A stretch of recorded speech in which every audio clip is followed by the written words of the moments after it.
Hello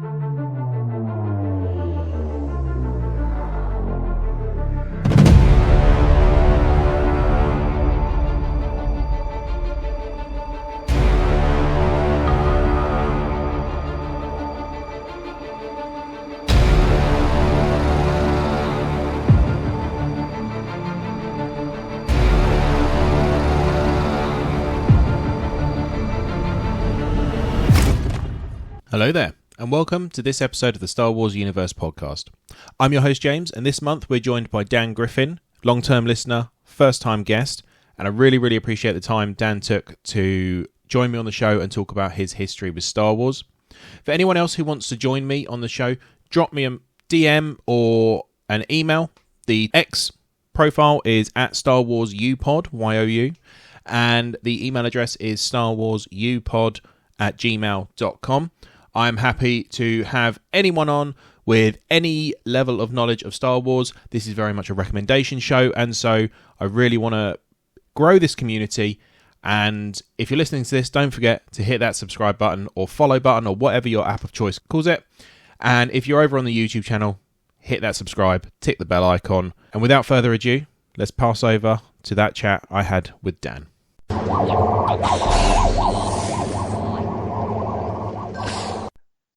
Hi Dan, thanks for joining me on this episode. How are you?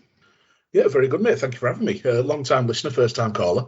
Yes. Yeah, it must be new territory for you, having a Star Wars noob rather than the veterans you usually have on. Well, I want this to be a place for everyone to come on, and I don't think you're that much of a noob, but this is a place for everyone to come on. I don't want it to feel too gatekeepery or anything like that. So Never does. No, good. Very pleased to hear that. We have known each other for a little bit now, talked here and there, been on a couple of podcasts together. But I think this is the first time it's just been me and you. It is. But yeah, we are here to talk about Star Wars. I want to know a bit more about your history with Star Wars. And so my first question for all guests that come on the show is, what initially attracted you to Star Wars?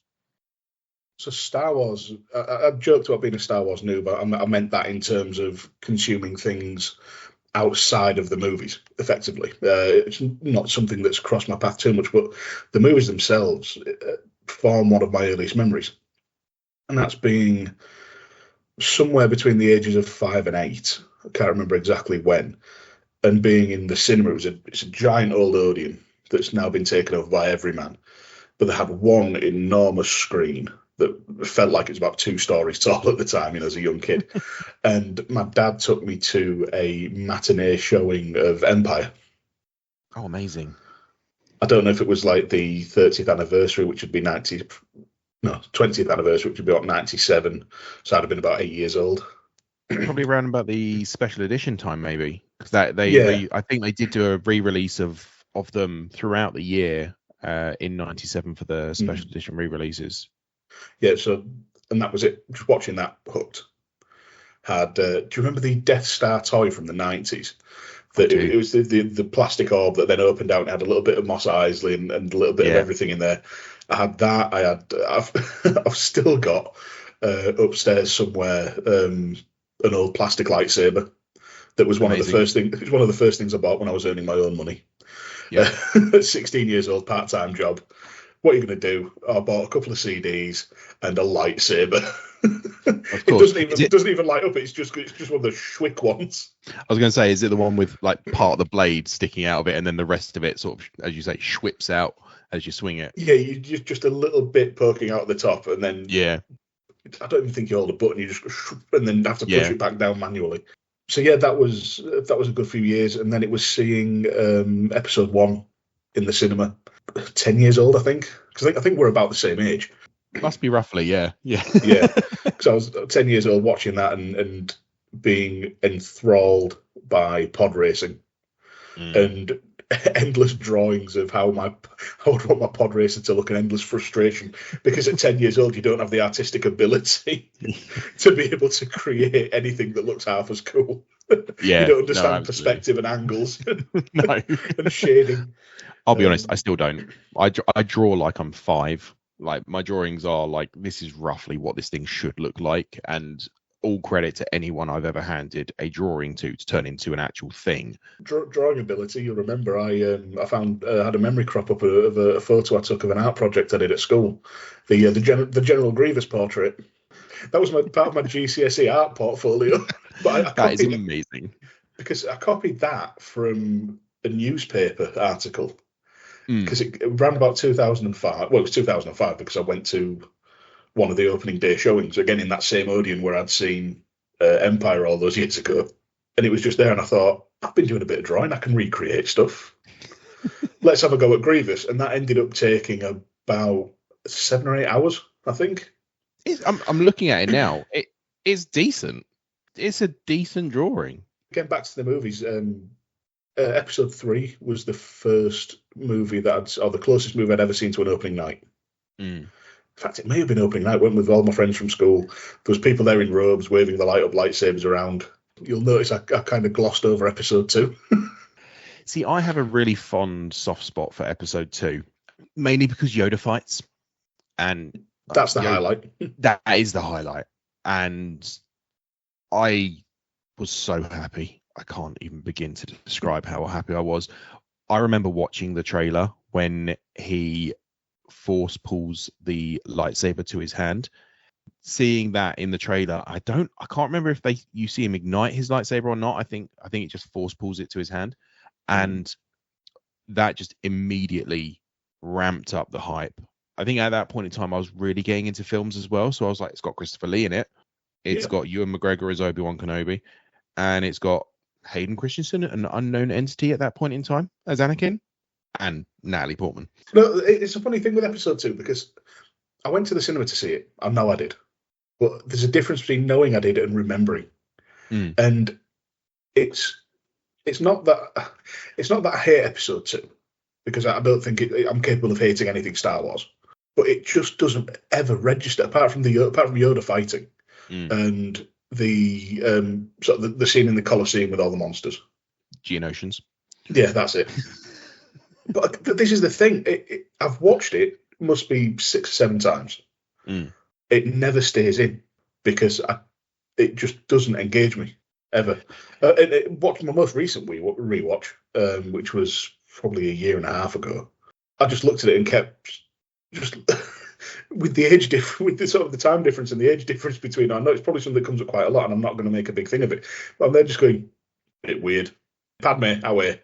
And I know what age they're supposed to be and all of that. But every time I watch it as an adult, now that I'm in my 30s, I look at it and just go, bit weird, bit icky. It's definitely, I think it gets blown out of proportion. Yes. First off, I do think it gets blown out of proportion because people seem to focus on episode 1 for some reason, and I don't really know why. Anakin is in episode 1 is what, 9, 10? Padme is 14, but there is no level of reciprocation, and no. it's a proper little boy crush on probably the first pretty girl he's ever seen of his species. Just the whole, are you an angel? Like, this is something that he cannot even comprehend, and she sticks with him, and we haven't got enough stories between episode 1 and 2 to really explore it, but she obviously stays in his brain because his reaction to his excitement to seeing her in episode 2. The weird bit for me is you've grown from her, and it's the tone of delivery is like, was it reciprocated back then? Yeah, that and to be honest, there's a degree of, I think, societal conditioning. We're kind of seeing things that aren't there. We're potentially looking for it, and we're cautious of it, not deliberately, maliciously, or anything like that. But we are much more aware of it. Yeah, that's the better way to put it. Yeah, and I don't think there was any malicious intent or any subliminal messaging being put in there by George. No, I think he's just terrible at writing dialogue. Yeah, and unfortunately, from my point of view, the Jedi are evil. yeah, and there's a lot of bad dialogue in Star Wars and it's all when he's been left to it. There's some terrible dialogue in A New Hope. Empire and Jedi have much better dialogue generally, and then the prequels are all George in all of his terrible dialogue glory. It is just a fact that we have to live with. So I don't think there is any sort of subliminal or anything like that. I think he just wanted to tell a love story. But it's one of those things.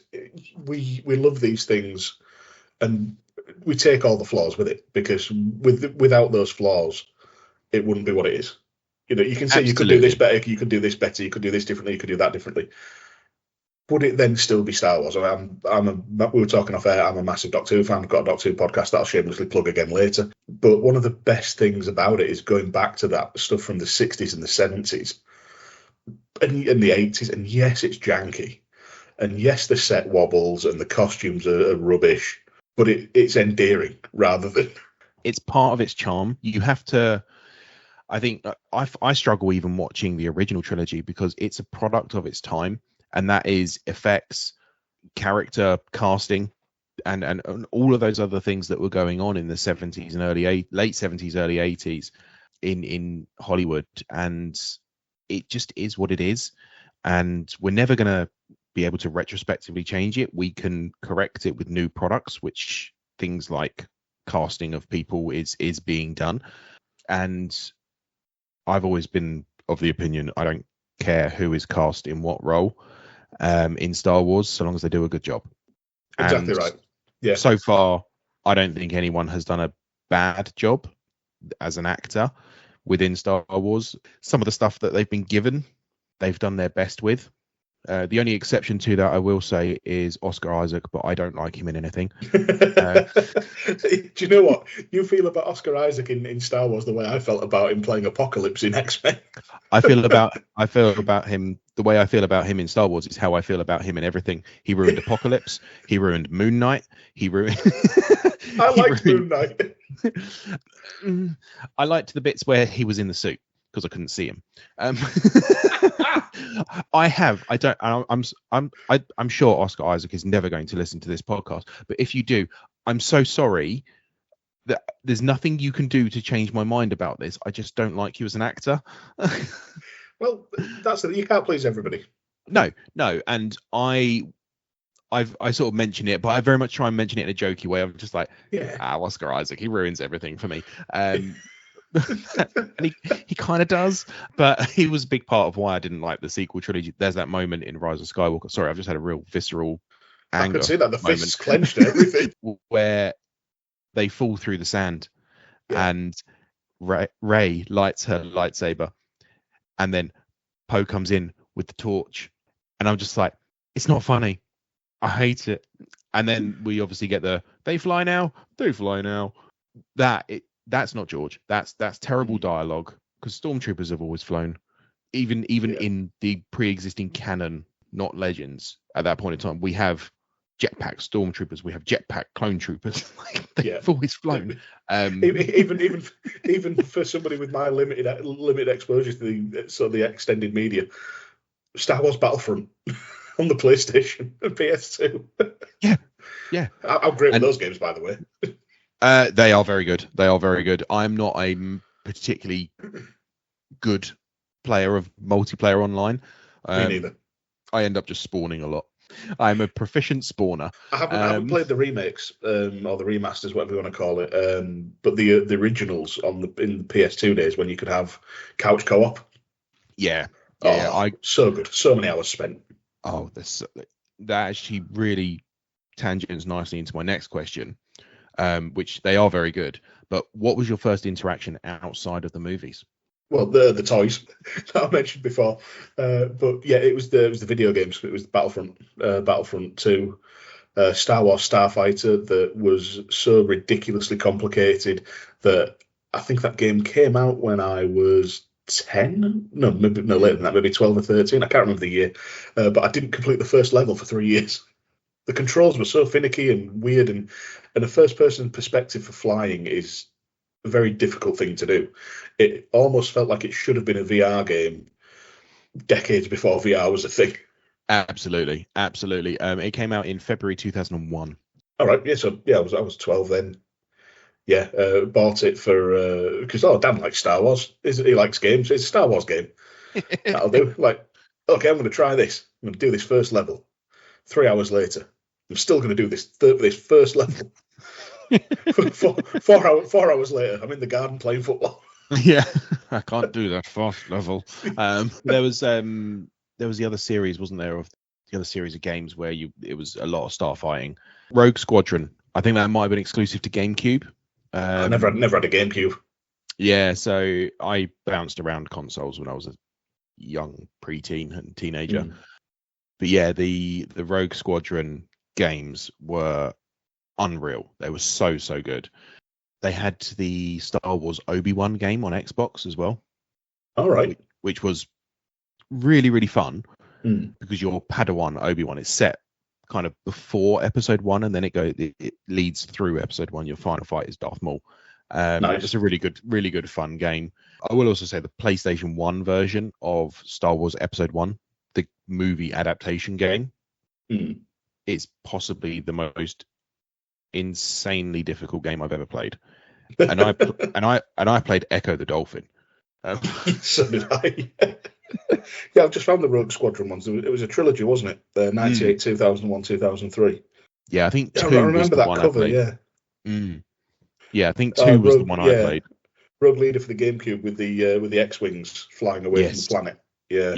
Yeah, really good games. There were some great games in the late 90s, early noughties for Star Wars.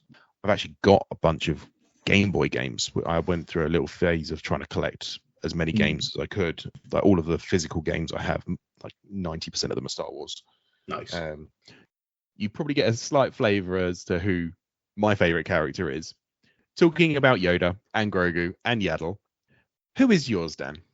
Judging by my foray into the comic books recently that I've been messaging you about, just ever since he debuted, and this should have led me into books and whatnot, but I love Darth Maul.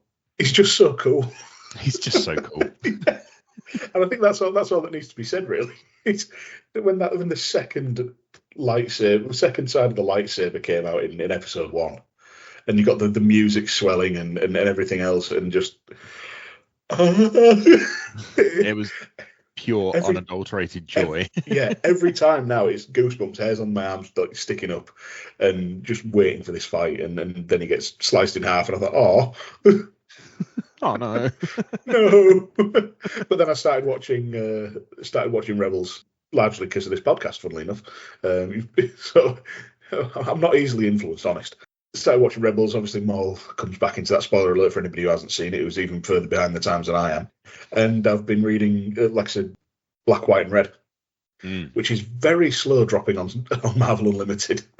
Yeah. I know I could pay for them, but no, because I've already paid for that. You already have the subscription. It's just one of the downsides to Marvel Unlimited is you have to wait like 6 months for the new stuff to drop on there. Whereas I just keep buying them at the moment. I'm not even reading them. I haven't had time to read comics for the last couple of months, as you'll know from the last episode. I've barely read anything recently. It's a real frustration of mine, actually. I really want to get back to reading. But season 2, towards the end of season 2 of Rebels, Maul comes back, and Twilight of the Apprentice Part 1 and 2 is, for me, in the conversation as a duology. It has to be both episodes together. You can't take up 2 slots on any top list. It has to be both of them together. Is in the conversation for me for top 3 episodes of Rebels. That's fair. I mean, I've only done one watch, so I'm not fully formed on what my favourites were, and it's because I was watching them in sort of 2 or 3 or 4 at a time. Yeah. I don't know about you, but I find I'm sort of rationing myself out in what I'm watching now, because it forces me to take it in. Binge watching, the novelty of binge watching has worn off for me now. Because I don't retain any information. I enjoy now letting things ruminate for a week. It might be part of the reason that I really enjoyed Acolyte, was because at the time I was letting it sink in, and then I was thinking, I need to know what happens. Since it's gone off air and I'm not in that world anymore, a lot of it's dropped out of my head. But it's kind of retraining my brain to not be in that constant cycle of consuming, basically. Yeah, we mentioned off air about TikTok and stuff like that. I need to get away from that, because it's just that short format, short cycle. I can feel it rotting my attention span. Yeah. And I don't want to do that anymore.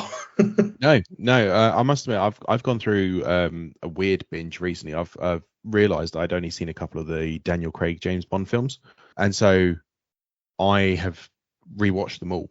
And it's kind of, I've just been on a bit of a Bond binge, and I've really enjoyed it. But by the time I was getting to the last one, I realised that I just wasn't focusing, and so I stopped it, put it back to the beginning, left it for a few days, and I was like, right, I'm ready. I'm ready to go into this. Yeah. It's also a big movie. It's like 2 hours, 45 minutes. And I was ready to watch it, and I really enjoyed it. It was, for me, No Time to Die was probably the best one that I'd watched. I didn't rewatch Casino Royale because I'd seen it so many times. So I'd probably need to watch that one again to see if it beats Casino Royale for me.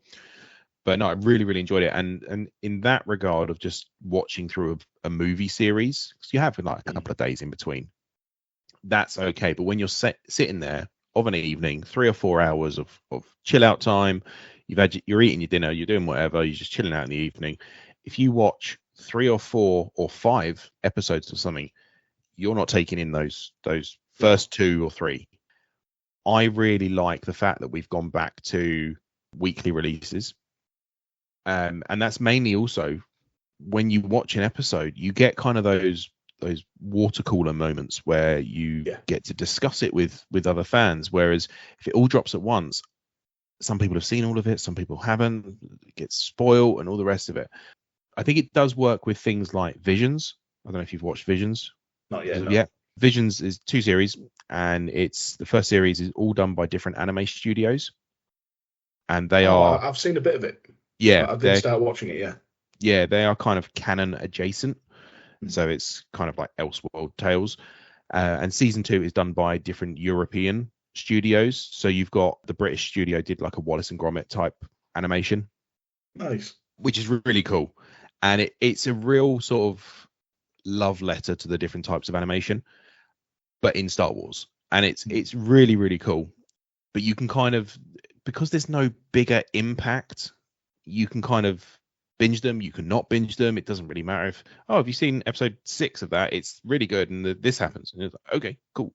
It's like sounds like Love, Death and Robots. Yeah, on Netflix, but the Star Wars version. Yeah, very similar. I could get on board with that.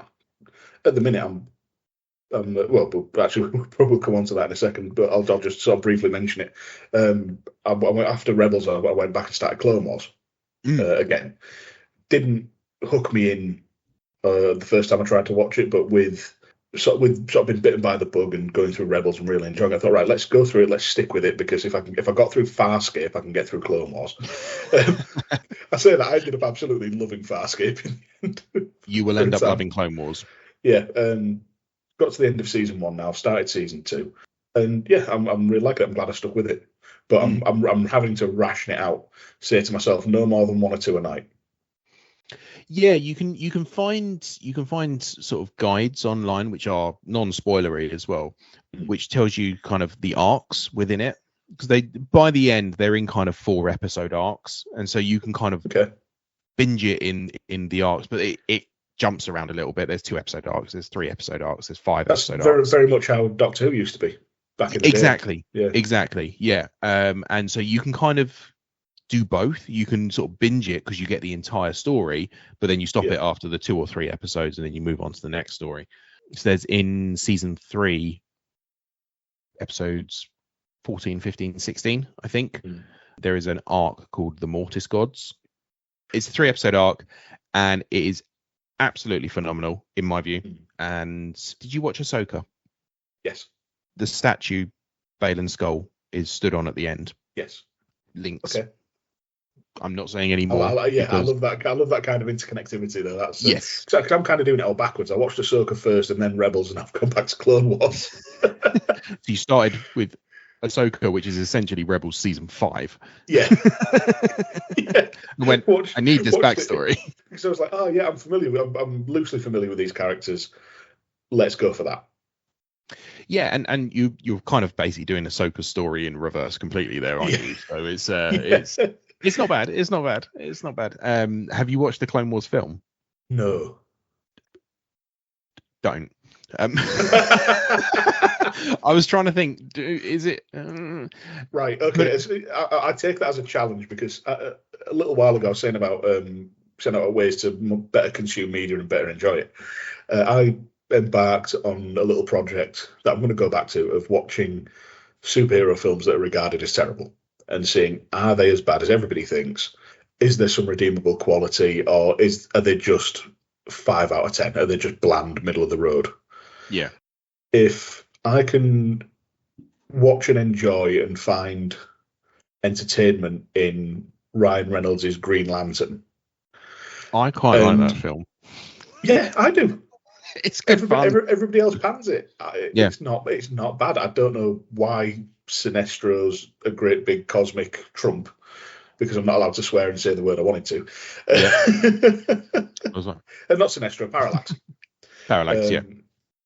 I take the Clone Wars movies a challenge because I've watched some dross. Yeah, absolutely. Yeah, you've scraped the bottom of the barrel and gone back for seconds. But on the subject of favourite characters, we mentioned Star Wars Rebels a lot because it's one of the most recent things I've watched. Kanan Jarrus, what a legend! What a legend! What an absolute legend! Tear with the Rick. I don't want to draw a comparison between myself and Ric Flair, but the Ric Flair promo line with a tear in my eye. So yeah, Darth Maul, obviously favourite character. No spoilers. He might appear in Clone Wars as well. One of the reasons why I said keep going. Excellent. Love that. So moving on from characters, do you have a favourite ship? So I knew this question was going to come up, and I'm going to bend the rules slightly, if I may. Go for it. Go for it. There are no rules. It's not necessarily a ship. And I laid the framework for this talking earlier on because I mentioned pod racing. I love Sebulba's pod racer. Yeah. I don't know why, just with the two bits at the front that make it look like an X, and it's just the way it sounds, even because it's got that sort of guttural noise to it. The best way I can put it is, in car terms, it sounds like what I'd expect a pod racer version of a V8 to sound like. Absolutely. Like a muscle car. That is George Lucas all over. Yeah. He loves his cars. He very famously nearly died in a car crash before he made Star Wars, or as a teenager. And he has always loved his cars. And the pod racing was his way of putting a car race in Star Wars. Yeah. It's that guttural noise to it. It's brilliant. No, and Sebulba's horrible. But and I know it's purely intentional. But then you've got Anakin in his homemade thing, but he's rocking like a real high-powered, like high revs, almost like V10 or V12, like hypercar engine, and he's got this grotty muscle car as Sebulba, and the two going up against each other. But you'd expect a villain to be rocking something that sounds. He doesn't care how it sounds. It's all about speed. Yeah. No, that's an absolutely perfect bend of the rules. I do, when I say ships, it's very much a ship, vehicle, machine of something that's not classified as almost sentient. So droids would be included from that as only. And who doesn't love the AT-AT face planting in Hoth? Absolutely. To then get the shot in the back of the neck. Yeah. To then blow up. It's a classic scene. How do we take out this giant walking thing? Let's trip it. Yeah. Let's trip it up. It's such a design flaw. Such a design flaw. They've got many. The Empire have many design flaws, as was exposed through A New Hope and Empire and Return of the Jedi, actually. So yeah, no, it's a really great choice for a favorite ship. And the next one, obviously, we've spoken about various different eras that you've experienced. Do you have a favorite era in Star Wars?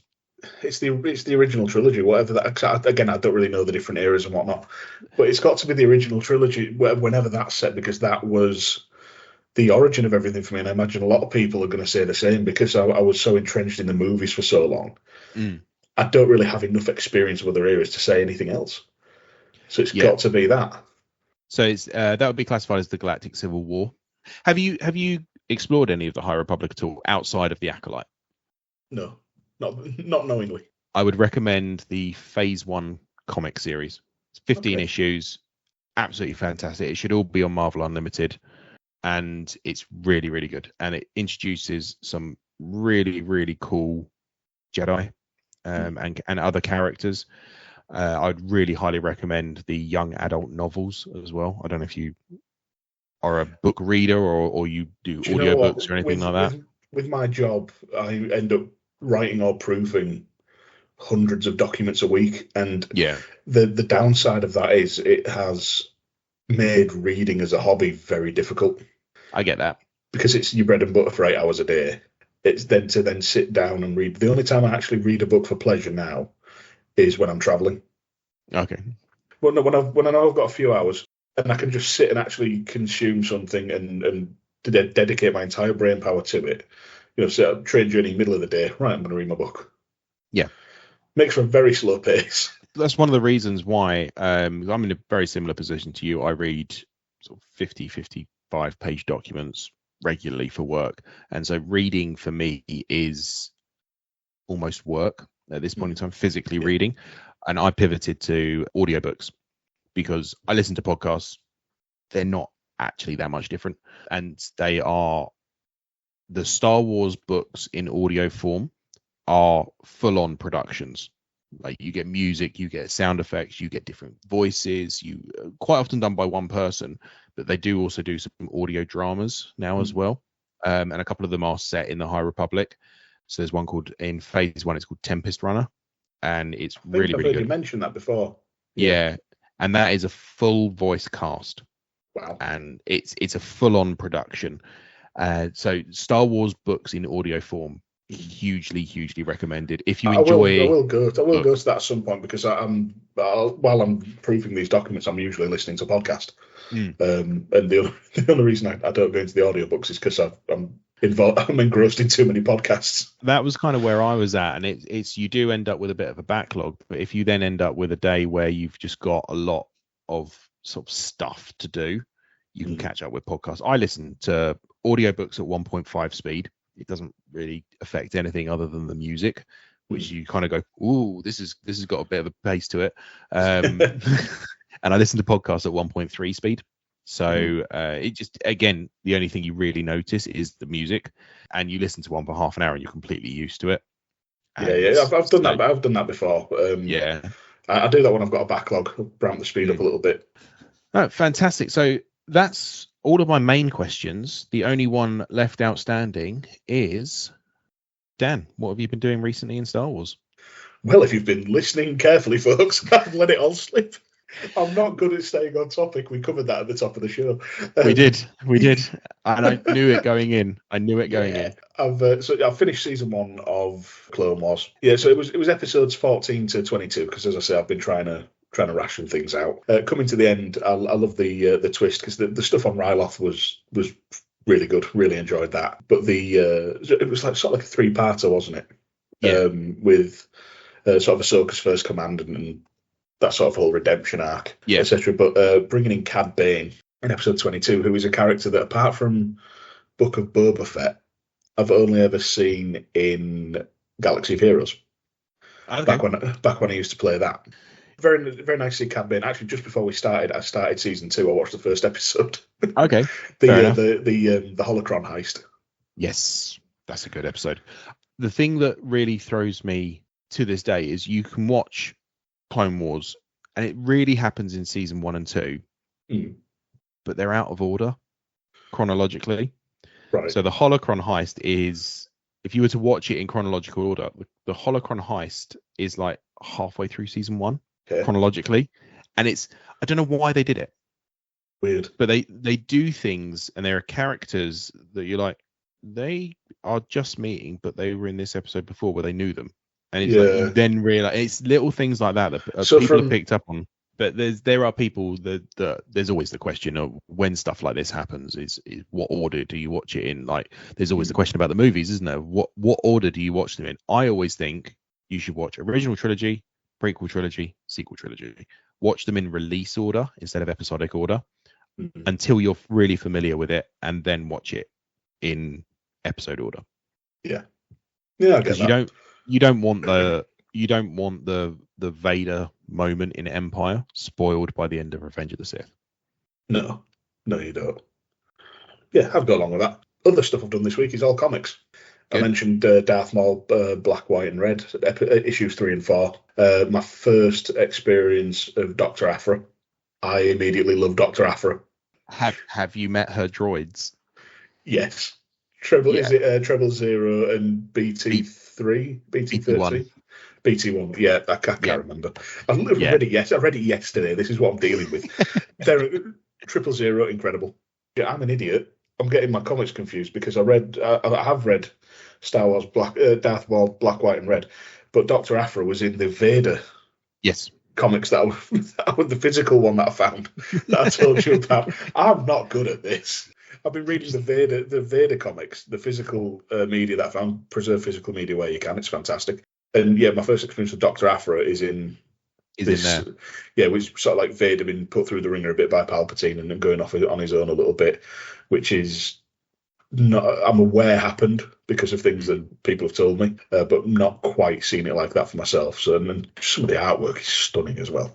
There is a panel in that series which you may or may not have come across where Vader, it's not a spoiler, it's just Vader being Vader, really. Yeah.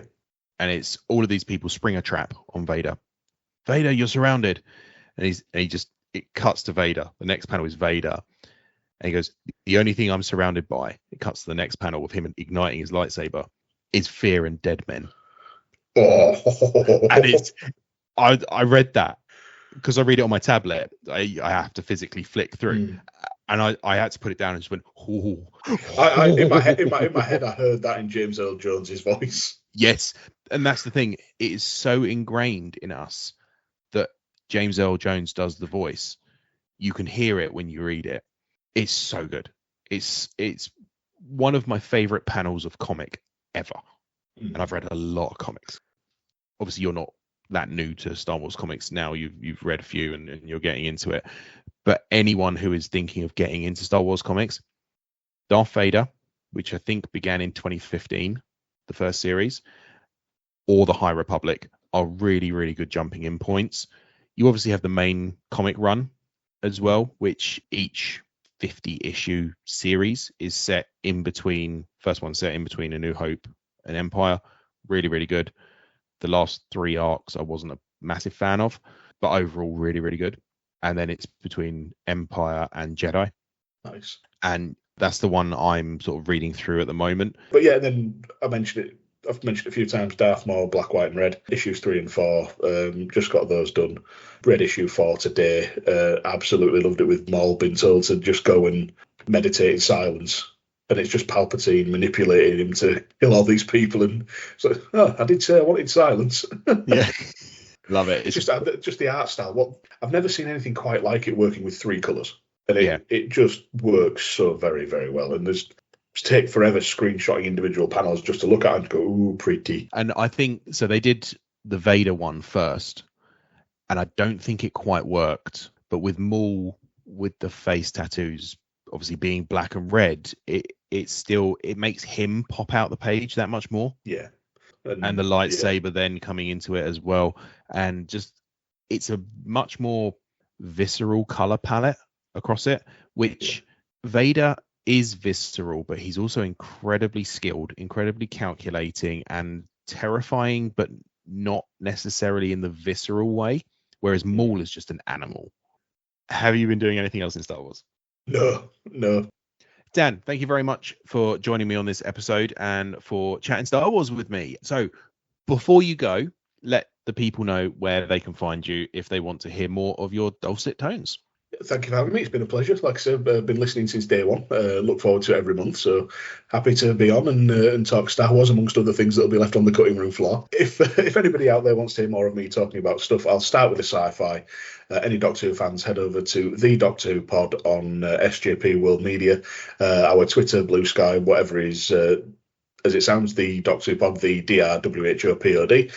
Myself and Cy Powell going through one episode or serial per Doctor per season, seeing what lands for me with the classic stuff as a new Who fan, and the reverse for Cy, because he's very classic Who oriented and whatnot. Been great educating myself on the older side of Doctor Who and finding a lot to love about it, and side coming round to the new stuff a bit more as well. Any wrestling fans out there, look for Unbooking the Territory at UTT Podcast. First season was a project looking at the highest and lowest rated episodes of the Monday Night War, seeing what lived up to the hype and what didn't, etc., etc. Season 2 is the first and last of wrestling. We've got various side projects going on, everything from Tank Abbott to the Being the Elite Championship to classic British World of Sport Wrestling, which again was a great education. And every so often I'm on YouTube, again through SJP World Media, with my strike partner, the magnificent Matt Lewis, doing The Volley, which is alternative commentary for Premier League games primarily, but we've ventured into all sorts. AFCON, the Euros, the FA Cup, lower leagues. If there's football on, we'll watch it, and I generally make commenting on elite athletic endeavour all about being a bit of a fatso with a half-time pie club, because neither of us can get through a stream without a snack. Excellent. Thank you very much, Dan. And I'm going to hand back to Solo James now. Thank you very much. Thank you, mate. May the force be with you. And with you.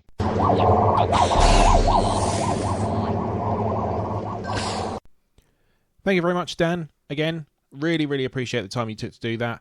Whilst that was around about a 39-minute conversation, I can confirm we did go nearly 3 hours on that phone call. It was a really good conversation that took many twists and turns, and I really enjoyed it. But turning our attention to what I've been up to in Star Wars in the last month, we'll start as we normally do with games. I have not yet picked up Jedi Survivor, so I may ask for it for Christmas. For some reason, I just can't justify spending that much money on a game at this point in time.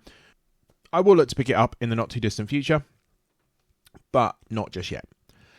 Star Wars Galaxy of Heroes, I am back playing the game regularly, not as regularly as I was, very much back playing casually. I log in once, maybe twice a day if there's something to do.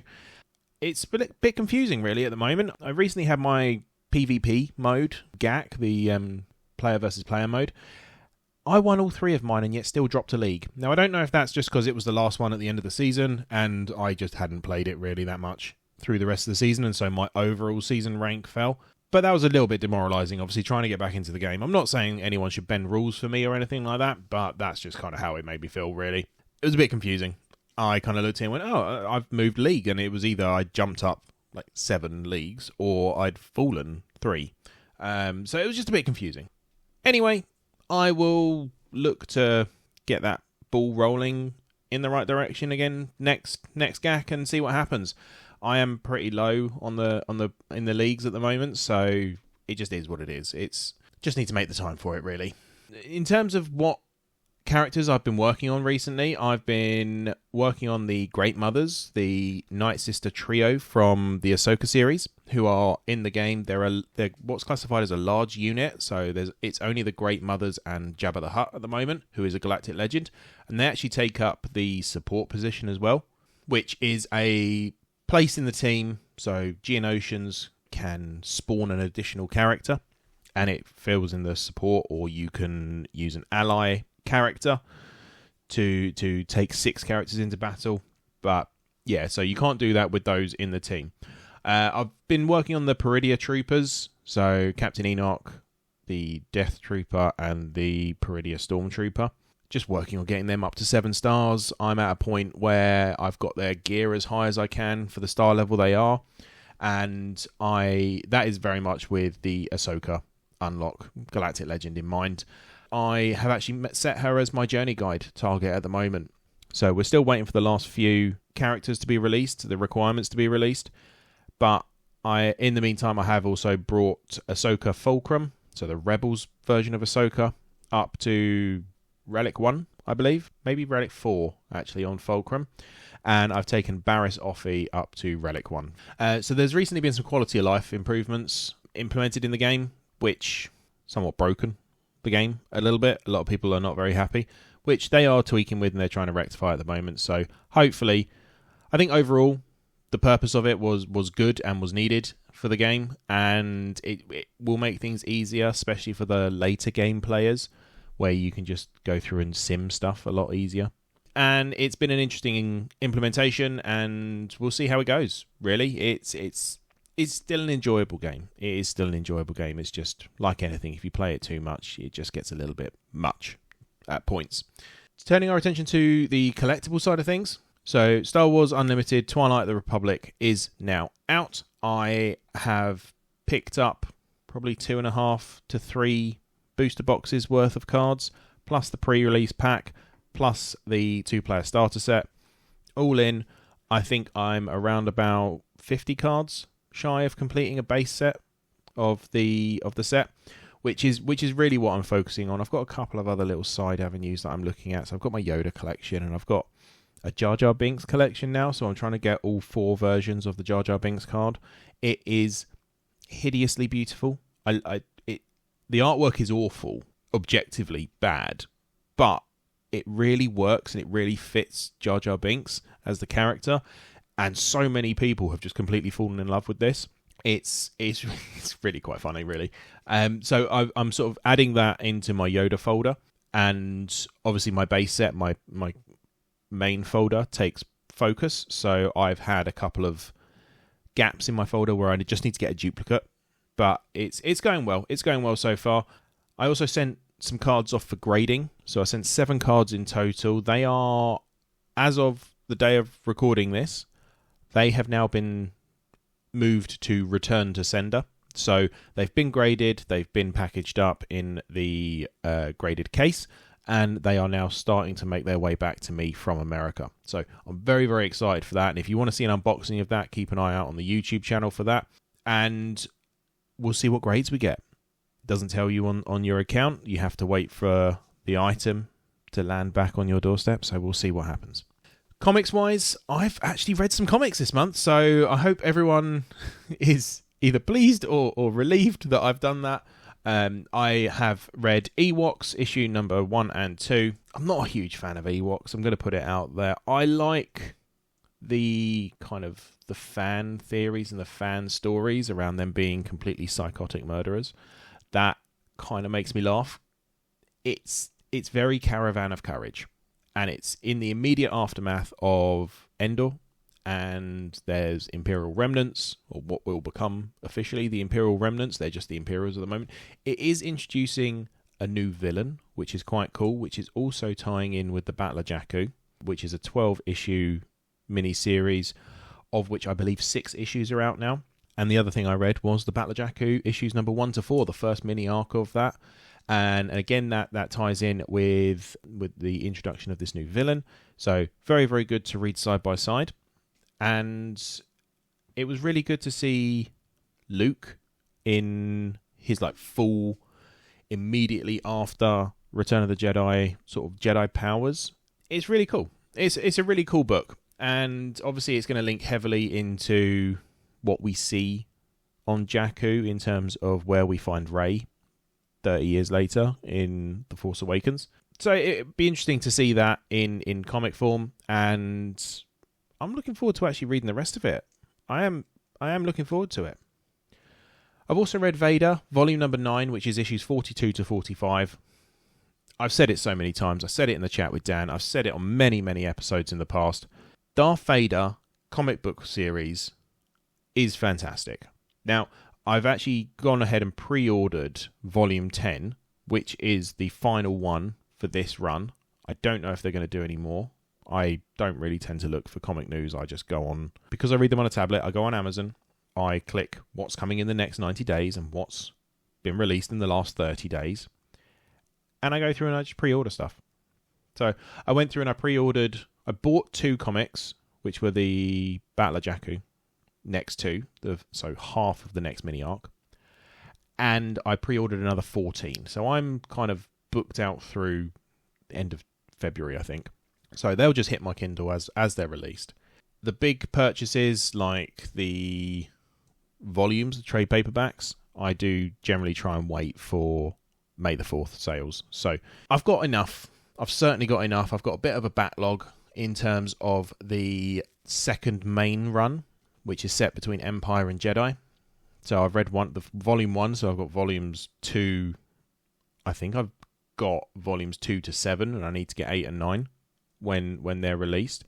And I've got a whole of the first run and most of the second run, if not all of it, of Dr. Aphra. So I've got plenty to be getting on with. I really enjoy the comics. I do really enjoy the comics. I just wish I had a little bit more time. But actually, I think if I structured my day better, I can read 2 or 3 issues before going to bed and just sort of chip through them that way. So that is very much what I'm planning on doing. But the Vader book, it's called The Schism Imperial.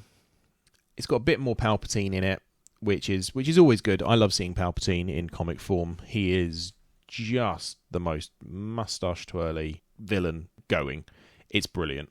But in terms of books, I have finished Tears of the Nameless. Really, really good book. We had Geode and his crew in that book. We had some really, really good Nameless stories and linking together of information, which is really, really good. I love how the High Republic has woven this story together. It doesn't make the sort of younger reader or young adult below essential reading, but it really does add and amplify the story. So if, like me, you don't have time to read physically, audio is a fantastic option. I use Audible, but there are other audiobook providers out there.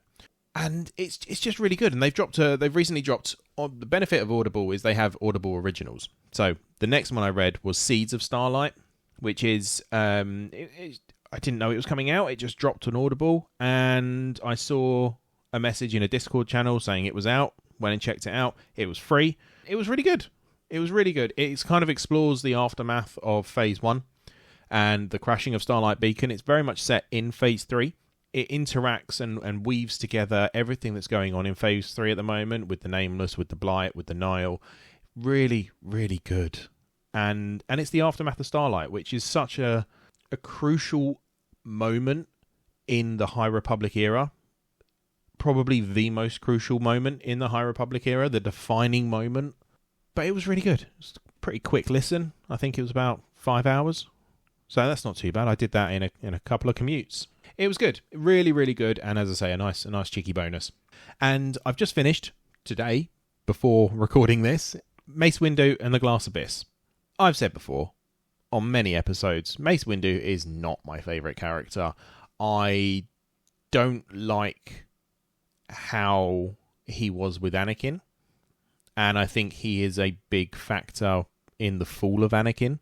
This story, as most stories are, it's set in this period of time, kicked off by something Qui-Gon did. So we get a little bit more Qui-Gon. And actually, it really humanises Mace. And I really liked that. I really enjoyed the book. It's not essential listening. If you like Mace Windu, you're probably going to love it. If you're a bit blasé on Mace Windu, a bit like I am, I think you're still going to enjoy it. It's a really good action book, and there's little droplets of information. So it's not a spoiler or anything like that, but one of the characters has armor made out of Zillo Beast skin. So, and it's just those little things of, like, obviously we know what the Zillo Beast is, and actually Mace Windu will encounter a Zillo Beast, and the Empire, or the Republic at the time, will capture it, and will experiment on it, and will do all sorts of other things, as we see in the Bad Batch. So it's all of those little threads that are woven through everything, and it's also exploring another group of Force users, which is fascinating to me. And they refer to it as the Web. Again, it's not a spoiler. The way they explain it to Mace, and he just goes, oh yeah, it's the Force. That's exactly what it is. Just a different... It's from a certain point of view, to quote a very overused Star Wars term. Overall, I would really recommend it. It's a really, really good book. TV-wise, I haven't sat down and watched anything this month. I've been so busy with life in general. It's been son's birthday, starting to think about Christmas. Work is crazy busy at the moment, and there's just a lot going on. So I haven't been able to sit down and watch anything Star Wars. But what I have watched is the Skeleton Crew trailers. It looks fun. I don't know if it's going to be for me. I am neither of the age where the Amblin 80s films really... I was too young for them, I watched them as a kid growing up, and I enjoyed them. But are they for me? Were they for me? No, they're not. They were... I was 10 years too young for those, really. E.T. was probably the last one that I got and watched and felt like it was for me. The others, they are 10-year-olds in the 80s. I was at most 2 in the 80s. So that kind of gives you an idea. Saying that, I am going to give it a go because it's Star Wars and I like Star Wars. It looks like an interesting concept and I don't have any issues with trying it. We'll give it a go, and it's actually moved up a day on its release, so it's now coming out on the 3rd of December, not the 4th. So anyone who is present on social media, be careful. It has moved forward a day. Don't get spoiled on it. The first episode apparently is something like 73 minutes, so it's a double episode drop, and after that I think there are 35 to 45 minute episodes. We'll see what happens. We'll see what it's like, and I will let you know my thoughts in the next episode. Film-wise, I actually got agreement from my kids that they wanted to watch something Star Wars, a Star Wars film, more specifically. And so I was thinking around going, right, okay, they're pretty young, so showing them A New Hope or Phantom Menace is probably not the smartest idea. It's too long, and they like animation. You can see where I'm going here with this one. So I made the decision to show them the 2008 Clone Wars film. We got about 45 minutes in, which I actually thought was pretty good, and they just didn't care. They just didn't care. I was kind of enjoying it, but I know where everything goes. I know what character Ahsoka becomes.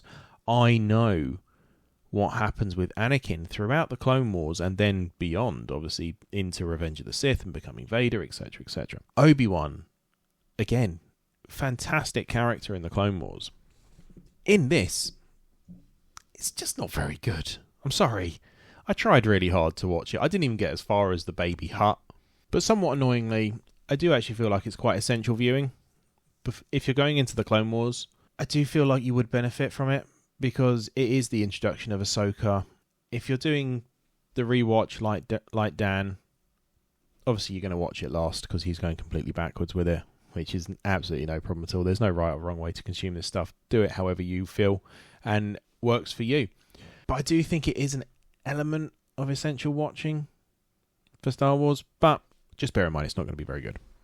There is much better Star Wars content out there than the Clone Wars film. The Clone Wars show is up there. So events-wise, last on the list, I went to the Twilight of the Republic pre-release event at Spellbound Games in Elephant and Castle in London. Had a really, really good evening and really, really enjoyed my time there. I lost all 4 games I played, but I don't play the game really. So I built a deck, and if you want to see what deck I built, go check out the YouTube channel. I did a deck review on there. And if you want to comment and let me know what I could have done better, if anything, there is also the unboxing video so you can see exactly what I pulled. And let me know. Drop a comment on the video. Whilst you're there, don't forget to hit that subscribe and tick the bell icon if you want to know when I upload. It was a really, really good event. First time I'd been to Spellbound Games in London, and really nice guys and just a really, really great event. What I'm trying to do with the pre-release events is I'm bouncing around different game shops. So for the Shadows of the Galaxy, I went to CGC in Chichester. This time I went to Spellbound Games in London. I might go down to Worthing for the next one. It'll be CGC again because they have a couple of different branches. Can't think what the next set is called. I want to say it's called Jump to Lightspeed, which hopefully will involve more ships and maybe even some ship leaders. That would be cool. That's not out until probably March. So I've got a bit of time to think and plan and figure out what I'm going to do with it. So I had a busy weekend that weekend. So I had the pre-release on the Friday night. Then I got up on the Saturday and drove to Esher, Sandown Racecourse for the London Card Show. One thing I find with the London Card Show is if you like Pokemon or One Piece, it's brilliant. If you like sports cards, there's a whole section for it. Wonderful. Anything else, you're kind of scrabbling around a little bit. I did find a couple of vendors with some Star Wars Unlimited, but they were so massively overpriced. Knowing, obviously, what I know about the price of cards and the value of the cards, I was picking up some stuff and I was just going, this is silly. I'm not paying £4 for a 30p card. Doesn't mean I didn't have a good day. I managed to go and see the Sub Centre. guys and get the 7 cards sent off for grading.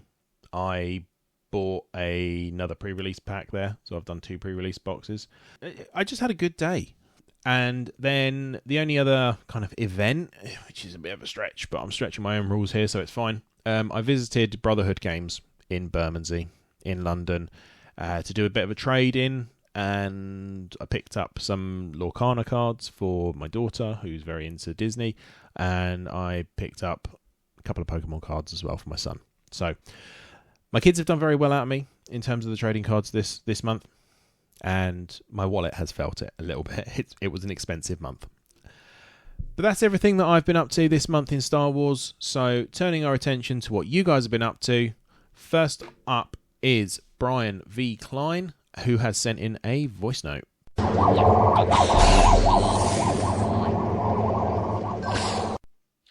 So I finished Mace Windu The Glass Abyss. I put together a Lego Cantina set.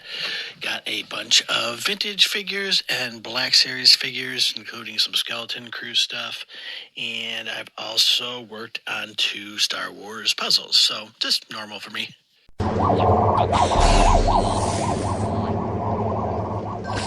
Thank you very much, Brian. And just a little side note, I do know that someone had a birthday. So happy birthday, Brian. I know I said it to you in our Jedi Council chat, but happy birthday. Our next feedback came from Todd, who has rewatched the Book of Boba Fett. Let me know what you thought of that on a rewatch. That's on my list of things to do. It's going to be next year now. He's finished The Secret History of Star Wars. Be interesting to know what that is. I don't think I've heard of that, so let me know. He's got several new Funkos, which were all dark side characters. He's received the pre-orders of the Acolyte and Episode 2/3 Retro Collection 3.75-inch figures. He's read both Vader and Maul, Red, White and Black, and just comments, Maul's was better. That's been my stance from day one, Todd. He's read the first 4-issue run of Battle of Jakku, and he's really enjoyed it. He's got caught up on the Vader and Star Wars Marvel runs on Marvel Unlimited. So very similar to what I'm doing, Todd. Really, really similar to what I'm doing in the comics side of things. Keeping up to date with the Battle of Jakku and getting caught up on the Vader and main runs. So thank you very much for that. Our next feedback comes from Haley Hobbs, and which actually reminds me, happy Thanksgiving to all of our American listeners. Really, really hope you have had a good Thanksgiving weekend. But Haley's feedback to me recently has been on the audiobook front, The High Republic Phase 3, Audible Original Seeds of Starlight. Comic-wise, The Battle of Jakku, Insurgency Rising, which is the first 4 issues. And she's pre-ordered the next run in the Battle of Jakku series, and she's finished the High Republic Phase 3 comics, main run comics, so with issues 9 and 10. And on TV/movie side of things, she's been listening to music by John Williams. Lots of focus on the Star Wars scores recently. So thank you very much for that, Haley. It's always appreciated. And our final piece of feedback this month comes from Josh Hoyt, who has pre-ordered the Black Series Yoda and Commander Gree 2-pack, and has also been playing Battlefront 2. Also picked up the Qui-Gon Jinn, Darth Maul and Obi-Wan Kenobi Episode 1 triple pack from the Black Series. Both of those Black Series sets look absolutely amazing. They really, really do. And I'm definitely tempted by the Yoda and Commander Gree one. And then he shared some pictures with me of his updated Black Series shelf, or shelves, I should say. Thank you, Josh, for that. Always appreciate you contributing to the show. And that's going to do it for this month. If you want to contribute what you've been up to recently in Star Wars, I'm on X at starwarsyoupod, YOUPOD. And you can email me, starwarsyoupod@gmail.com, or you can leave a comment on the YouTube channel on any of the videos, Star Wars Universe on YouTube. So that's it for this month. So it only leaves for me to say, I hope you have a wonderful festive period towards the end of this month, and I'll see you in the new year. And until then, may the Force be with you. Always.